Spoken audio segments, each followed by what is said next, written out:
Sir तुम्ही काल म्हणालात आणि याआधी म्हणता आहात की एनसीपी शरद पवार पक्षानं काँग्रेसमध्ये विलीनीकरण होऊन काँग्रेस पक्ष मजबूत होण्यासाठी म्हणजे जे काँग्रेसमधून बाहेर गेलेले जो तुम्ही विचार मांडलात तोच आता बातमी म्हणून समोर येतं आहे.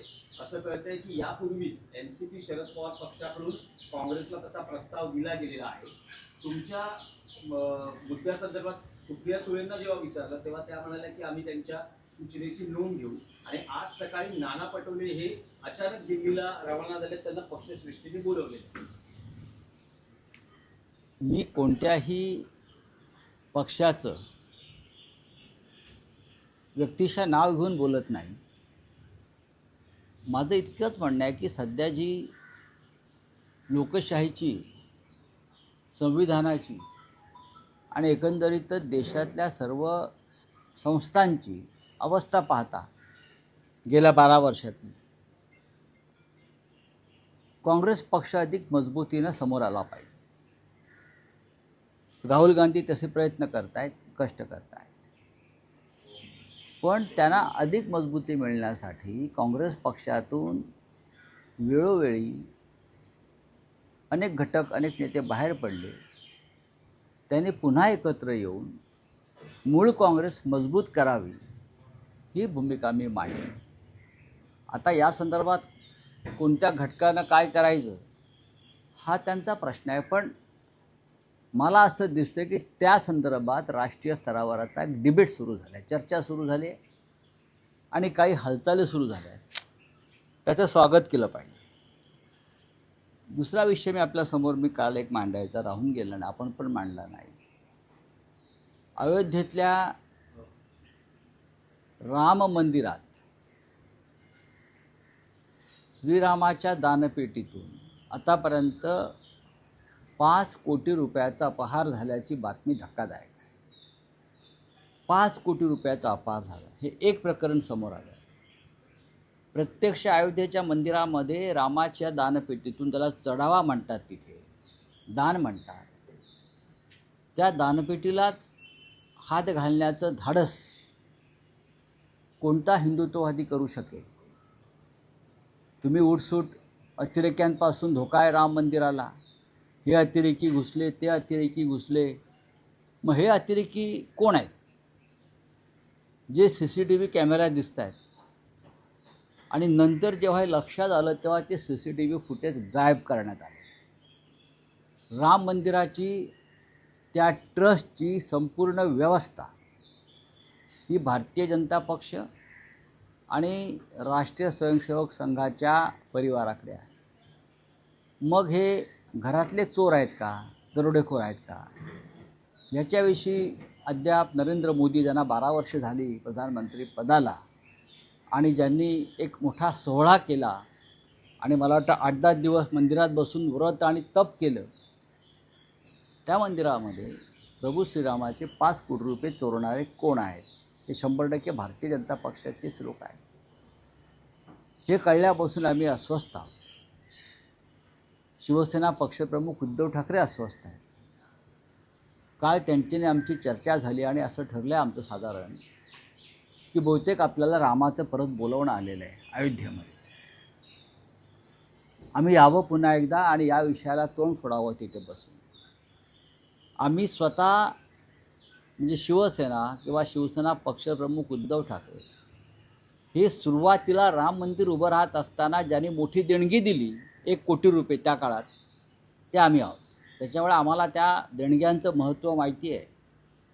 आम्ही पहिल्याच दिवशी आमच्याकडून 1 कोटी रुपयाचा धनादेश हा राम मंदिर ट्रस्टला राम मंदिर उभारण्यासाठी दिला. नंतर खूप लोकांनी दिले असतील गुप्तदान, आमचं उघड दान आहे. या दानपेटीचे चोर कोण, त्यात कोणाचा हात आहे, हे पैसे कोण पळवतं आहे वारंवार, CCTV फुटेज का गायब करण्यात आलं आहे, याची चौकशी का होत नाही? नरेंद्र मोदी ज्यांनी या मंदिराच्या प्रतिष्ठापनेमध्ये फार मोठं राजकारण करून भाजपला मतं मागितली, त्या विषयावर का गप्पा आहेत? या ट्रस्टचे अध्यक्ष नृपेंद्र मिश्रा हे का गप्पा आहेत? त्या भागातले भाजपचे एक नेते ब्रजभूषण सिंग यांनी काल सांगितलं आहे की त्या भागातले खासदार होते, अनेक वर्ष नेते आहेत त्या भागातले.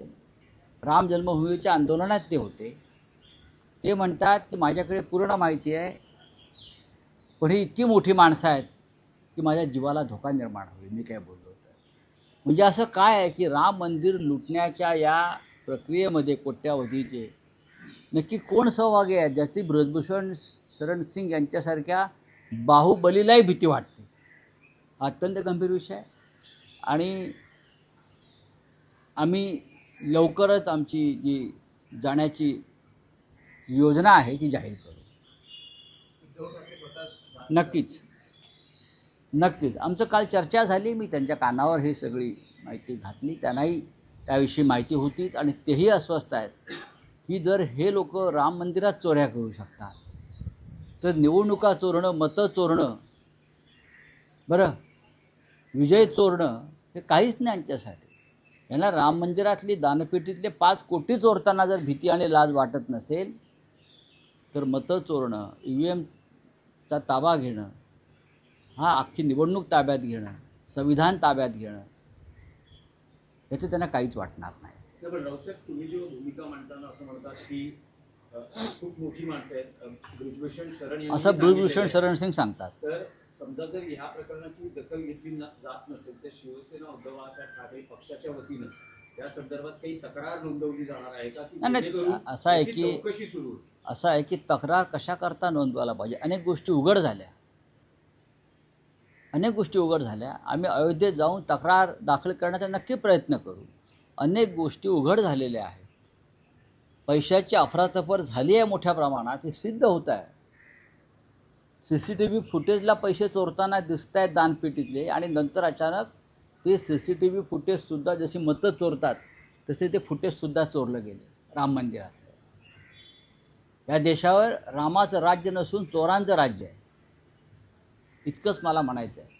ठीक आहे, रावसाहेब, आणखी एक विषय बोला. संपला विषय, आता मी निघतो. हा विषय संपला, पण या आधी जो विषय निघाला होता विलिनीकरणासंदर्भातला 15 ऑगस्ट पर्यंत हे होणं अपेक्षित मानलं जाते. तुम्ही म्हणतात की तुमची काही माहिती आहे, 15 ऑगस्ट कदाचित डेडलाईन नाही, पण त्या कार्यकाळात हे विलिनीकरण होऊ शकतं. हे मी काहीच सांगू शकत नाही, हा माझा विषय नाही. मी माझ्याकडली माहिती आणि माझं मत तुम्हाला दिलं. इथे प्रत्येक काँग्रेसमधून बाहेर पडलेल्या प्रत्येक पक्षाला स्वतंत्र मत आणि स्वतंत्र नेता आहे. मग ते बिजू जनता दलाचे नवीन पटनायक असतील, इथे माननीय शरद पवार साहेब असतील, कुठे ते जगन असतील आंध्रमध्ये, हे सगळे काँग्रेसचे, किंवा KCR असतील, ममता बॅनर्जी असतील, हे सगळे काँग्रेसमधून बाहेर पडलेले आहेत. मी इतकंच म्हणालो, जर असं होणार असेल तर ज्येष्ठ नेते शरद पवार यांनी त्यात पुढाकार घेतला पाहिजे. ते महत्त्वाचे नेते आहेत, त्यांची विचारधारा ही जन्मतःच काँग्रेसपासून आहे. त्यांनी या सगळ्यासाठी पुढाकार घेऊन एक मजबूत राष्ट्रीय काँग्रेस पक्ष पुन्हा नव्यानं उभा केला तर आमच्यासारखे जे प्रादेशिक पक्ष आहेत त्यांनाही बळ मिळेल. नाही रावसाहेब, तुम्ही म्हणाल एक महत्त्वाचा विषय की तुमच्यासारख्या प्रादेशिक पक्षांना बळ मिळेल. जर हा विचार राष्ट्रीय स्तरावर काँग्रेस मजबूत करण्यासाठी होत असेल तर राज्य स्तरावर शिवसेना पक्ष मजबूत करण्यासाठी हा विचार येऊ शकतो का? कारण शिवसेनेपासूनही गेल्या 25 वर्षात अनेक जण बाहेर पडलेली आहेत ज्यांचा मूळ विचार हा शिवसेनेशी सुसंगत आहे. तर अशांना काही आवाहन केलं जाईल का की तुम्ही या मूळ प्रवाहात बघा, तुम्ही आता विषयाला वेगळी दिशा देऊ नका. आता या क्षणी विषय आहे राष्ट्रीय पक्ष म्हणून काँग्रेस मजबूत करण्याचा, बरोबर आहे. आता प्रादेशिक स्तरावरती असे अनेक पक्ष आहेत, मग द्रमुक अण्णा द्रमुकचं काय करायचं? मग 2 कम्युनिस्ट पक्ष एकत्र येणार का? हे वेगळे वेगळे विषय आहेत. मग इथं शिवसेना आहे, शिवसेनेच्या बाबतीत तर आम्ही आधी म्हणालो की ज्यांना पश्चाताप झाला असेल, शिंदे गटाच्या लोकांना, म्हणजे अमित शहाच्या गटाला ज्यांना पश्चाताप झाला असेल त्यांना मातोश्रीचे दरवाजे उघडे आहेत. नाही रावसाहेब, तुम्ही शिंदे शिवसेनेच्या बाबतीत म्हटलं, पण तुम्ही मनसेच्या बाबतीत हे मत किंवा भूमिका मांडू शकता का? कारण राज ठाकरे की शिंदे जे बाहेर पडले, शिंदे गट हा पक्ष नाही. राज ठाकरे यांचा महाराष्ट्र नवनिर्माण सेना एक स्वतंत्र पक्ष आहे, हे लक्षात घ्या. शिंदे गट किंवा काय ते अजित पवार गट पक्ष नाहीच आहे. ते अमित शहाच्या ठेवलेल्या कंपन्या आहेत, बरं, सिस्टर कन्सर्न ज्याला म्हणतो आपण, त्या आहेत, त्यांनाही पक्ष मानतच नाही. सुप्रीम कोर्टात निर्णय व्हायचा अजून बाकी हे पक्ष आहेत की नाही. पण राज ठाकरे यांचा एक स्वतंत्र पक्ष आहे. आधी राष्ट्रीय स्तरावरचे निर्णय होऊ द्या, एवढंच मी सांगतो. शरद पवारांचाही स्वतंत्र पक्ष आहे, काँग्रेसपासून वेगळा झालेला आहे. तृणमूल ही वेगळा पक्ष आहे, तोही काँग्रेसपासून वेगळा झालेला आहे. पण यांची विचारधारा, यांची ध्येय धोरणं ही काँग्रेसचीच आहे. संबंधात हो. आहे. तसंच मनसेचंही धोरण हे बाळासाहेबांचे विचार, मी मराठी आणि हिंदुत्व. काँग्रेसच्या संदर्भात भूमिका मांडली आणि मी तीच मांडतोय. तुमच्या प्रश्नांना या क्षणी मी उत्तर देणार नाही. राज्याचे दोन मंत्री विचारलेलं आहे की माहिती काल नाही, मला काहीच माहिती नाही. मी एक भूमिका एक राष्ट्रीय स्तरावरची मांडतोय. जर आपल्याला केंद्रातल्या सध्याच्या बकासूर आणि सैतानांशी लढायचं असेल तर पांडवांच्या बाजूने जसे अनेक घटक उभे राहिले सत्याच्या लढाईसाठी, पांडवांच्या बाजूने कौरव मजबूत असताना सुद्धा अनेक जण आले, तसं आपल्याला काँग्रेसच्या बाजूनं त्यांच्या मूळ पक्षाच्या लोकांनी उभं राहिलं पाहिजे, तरच ते टिकतील, नाही तर तेही नष्ट केले जातील. हो सर, राज्याचे दोन मंत्री 8 दिवस झाले मला तर मांडून आहेत. राव सर, राज्याचे आणखी इतर विषय प्रश्न आज संपले का? मुख्यमंत्र्यांची पत्रकार हा परिषद चांगली झाली गोष्ट आहे. आहे. त्यांनी सगळ्या भारतीय जनता पक्षाच्या सर्व मुख्यमंत्र्यांनी एकत्र येऊन देशाचे पंतप्रधान नरेंद्र मोदी यांना सांगायला पाहिजे की मोदी साहेब, आपण सुद्धा राज्यात जाऊन आपल्या कार्याची माहिती घ्या आणि एक पत्रकार परिषद घ्या आणि आम्हालाही बोलवा. आम्ही पत्रकार आहोत, रवीश कुमार पत्रकार आहेत, आशुतोष आहेत पत्रकार, पुण्यप्रसन्न वाजपेयी आहेत, असे अनेक पत्रकार जे आहेत त्यांनाही या पत्रकार परिषदेसाठी आमंत्रित करा, असं आमचं त्यांना म्हणणं आहे. आणि देवेंद्रजी पत्रकार परिषद नेहमीच घेतात, पण 12 वर्षानंतर सुद्धा नरेंद्र मोदी का पत्रकार परिषद घेत नाही हा प्रश्न कदाचित प्रेसिडेंट ट्रम्पलाही पडला असेल, कारण ट्रम्पने त्यांचं अभिनंदन केलं. काल तुम्ही एक माहिती समोर आणली, अभिजित बिटके आणि नरेंद्र मोदींचा फोटो समोर आणला, तो AI फोटो आहे असा. नाही, बघा, असं आहे की त्यांचं काय म्हणणं असेल त्यांचं म्हणणं आहे. मी बोललो, माझ्याकडे माहिती होती, पण मी काही त्यांच्या आंदोलनाच्या विरुद्ध आम्ही नाही आहोत. शिवसेना पक्षप्रमुख उद्धव ठाकरे यांनी ताबडतोब त्यांच्या आंदोलनातल्या त्या चळवळीला पाठिंबा दिला की ह्या तरुणांचं म्हणणं सरकारने ऐकायलाच पाहिजे, जरी ते झुरळं असली तरी, हे आमचं म्हणणं आहे. फक्त संघ प्रवृत्तीनी त्यात घुसून हे आंदोलन हायजॅक करू नये ही आम्हाला सारखी भीती वाटते, ते होऊ नये. चला, धन्यवाद. राज्य सरकारने आप बोलिए. बैल मरतुका निकालेला है. राज्यसभा में लोकसभा में सब सांसदों को अपने पास ले रहे, सब सांसदों को अपने पास ले रहे. कौन? मोदी जी ले रहे. मोदी और क्या कर सकते? 12 साल का ट्रेनिंग है उनको, प्रशिक्षण है उनको.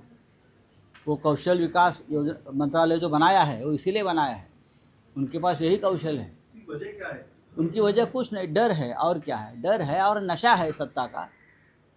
डर और सत्ता का नशा आदमी को इतना नीचे गिरा देती है कि देश का लोकतंत्र, संविधान सब कुछ खत्म करके उनके ऊपर, उनके छाते के ऊपर बैठकर राज करते हैं. ममता बनर्जी को जिस प्रकार से हराया गया वो एक षड्यंत्र था. जिस तरह से आप बूथ के आंकड़े आ रहे हैं, आपने देखा होगा, एक षड्यंत्र था, बहुत बड़ा कपट था, छल था. और अब जिस तरह से पार्टी को तोड़ा जा रहा है वो भी एक छल कपट है. आपको इतना सब कुछ मिलने के बावजूद भी आपका मुंह बंद नहीं हो रहा है. हाँ, आप और कुछ निगलते जा रहे हैं, ये पार्टी. आपको और क्या चाहिए? आपके पास पश्चिम बंगाल में और लोकसभा में पूरा बहुमत है, अघोरी बहुमत है, फिर भी आपका पेट नहीं भर रहा है. मीनाक्षी नटराजन की सीट, राज्यसभा की सीट, जिस तरह से आपने निगल ली है, चोरी की है, ये आपको शोभा नहीं देता मोदी जी. इतना मैं कहूँगा कि आपको शोभा नहीं देता, लेकिन उसका हिसाब होगा. देश में आपका नाम काले शाही में लिखा जाए कि जब आप इस देश में राज कर रहे थे तो इस देश की लोकतंत्र प्रतिष्ठा और संस्कार को आपने ख़त्म कर दिया। इदी आमीन था ना, उस तरह से। तो आपके पास इतना होने के बावजूद भी आपको समाधान नहीं है, शांति नहीं है, सुख नहीं है, तो इतने बड़े पद पर बैठकर आप जनता को और देश को क्या सुख शांति दोगे? धन्यवाद। सर राम मंदिर के ऊपर सर बोलिए। उद्धव ठाकरे जाने वाले अयोध्या, आप कह रहे हैं जिस तरह से राम मंदिर के चढ़ावे पे, जिसे हम दान पेटी कहते हैं, डकैती हो गई है 5 करोड़ से भी ज़्यादा, सीसीटीवी फुटेज में दिख रहा है। क्या विषय है? जिस राम मंदिर के लिए नरेंद्र मोदी ने तपश्चर्या की, ऐसे लोग बोलते हैं, मंदिर में 12 दिन जाकर व्रत किया, पूरे विश्व को बुलाया वो इवेंट देखने के लिए, हाँ। और आपने क्या कहा था? आपके लोगों ने, जिसने राम को लाया उसको हम लाएंगे, लाया, लेकिन राम के घर में चोरी हो गई आपके राज में। यूपी में आपकी सरकार, दिल्ली में आपकी सरकार, लेकिन राम अयोध्या में सुरक्षित नहीं। आप बार बार हवा फैलाते हैं कि टेररिस्ट आएंगे राम के ऊपर हमला करने के लिए, और लोगों को घबराते हो आप। राम के चढ़ावे के 5 करोड़ रुपए अगर चोरी होते हैं तो उसके लिए जिम्मेदार आपकी सरकार है, यूपी की भी और केंद्र की भी। सीसीटीवी फुटेज में दिख रहा है, लेकिन वो सीसीटीवी फुटेज भी चोरी हो गया। आप ईवीएम चोरी करते हो, आप वोट चोरी करते हो, आप सीट चोरी करते हो, आप राम की चढ़ावे में भी चोरी करते हो, सब जगह पर आपकी चोरी है। तो हमको ऐसा लगता है कि हम राम मंदिर के आंदोलन में हमेशा रहे हैं, तो हमें लगता है राम हमको बुला रहा है वापस, आइए अयोध्या में। मेरे घर में चोरी है, मैं सुरक्षित हूँ। मैंने कल शिवसेना पार्टी से उद्धव ठाकरे जी से बात की और कहा कि हमको अयोध्या में जाना होगा, तो हमारा एक प्रोग्राम अयोध्या का बन रहा है। आंदोलन होगा, हम अयोध्या में पहले जाएंगे, हम पहले राम से मिलेंगे, राम से गले मिलेंगे, हमारा माथा टेकेंगे, राम से माफ़ी मांगेंगे, राम से माफ़ी मांगेंगे हम, प्रभु श्री राम